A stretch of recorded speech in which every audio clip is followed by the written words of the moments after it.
Kasaragod police പിന്തുടർന്ന് car മറിഞ്ഞ് +1 വിദ്യാർത്ഥി മരിച്ചതിൽ സർക്കാരിനോട് വിശദീകരണം തേടി ഹൈക്കോടതി.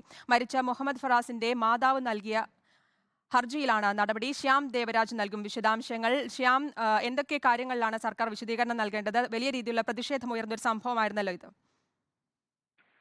സുധി, പ്രതികളായ പോലീസുകാർക്കെതിരെ വകുപ്പ് തല നടപടിയും നഷ്ടപരിഹാരവും ആവശ്യപ്പെട്ട് മരണപ്പെട്ട മുഹമ്മദ് ഫറാസിന്റെ മാതാവ് നൽകിയ ഹർജിയിലാണ് ഹൈക്കോടതിയുടെ നടപടി. സർക്കാർ ഇക്കാര്യത്തിൽ സത്യവാങ്മൂലം ഫയൽ ചെയ്യണമെന്നാണ് ഹൈക്കോടതിയുടെ നിർദ്ദേശവും. പോലീസ് പിന്തുടർന്നതിനെ തുടർന്നാണ് കാർ മറിഞ്ഞ് കാസർഗോഡ് +1 വിദ്യാർത്ഥിയായ മുഹമ്മദ് ഫറാസ് മരിച്ചത്. ഈ സംഭവത്തിലാണ് ഹൈക്കോടതി ഇപ്പോൾ മാതാവ് സഫിയയുടെ ഹർജിയിൽ വിശദീകരണം തേടുകയും ചെയ്തിരിക്കുന്നത്.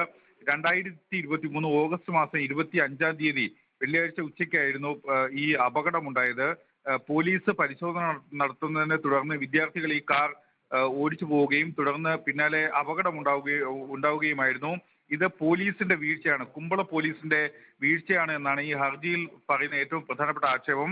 അതുകൊണ്ട് തന്നെ കുറ്റക്കാരായ, അതായത് സംസ്ഥാന പോലീസ് മേധാവിയുടെ അടക്കം സർക്കുലർ നിലനിൽപ്പുണ്ട്. ഇങ്ങനെ ആളുകളെ പിന്തുടർന്ന് പരിശോധന നടത്തരുത് എന്ന സർക്കുലർ നിലനിൽപ്പുണ്ട്. ഇത് നിലനിൽക്കെയാണ് പോലീസ് നിയമവിരുദ്ധമായൊരു പരിശോധന നടത്തിയത്. അതുകൊണ്ട് തന്നെ ഇതിൽ കുറ്റക്കാരായ ഉദ്യോഗസ്ഥർക്കെതിരെ, പോലീസുകാർക്കെതിരെ വകുപ്പ് തല നടപടി വേണം എന്നും ഒപ്പം നഷ്ടപരിഹാരം വേണമെന്നുമാണ് ഈ സഫിയ നൽകിയ ഹർജിയിലെ ആവശ്യം. ആ ഹർജിയിലാണ് ഇപ്പോൾ ഹൈക്കോടതി നോട്ടീസ് അയച്ചിരിക്കുന്നത്.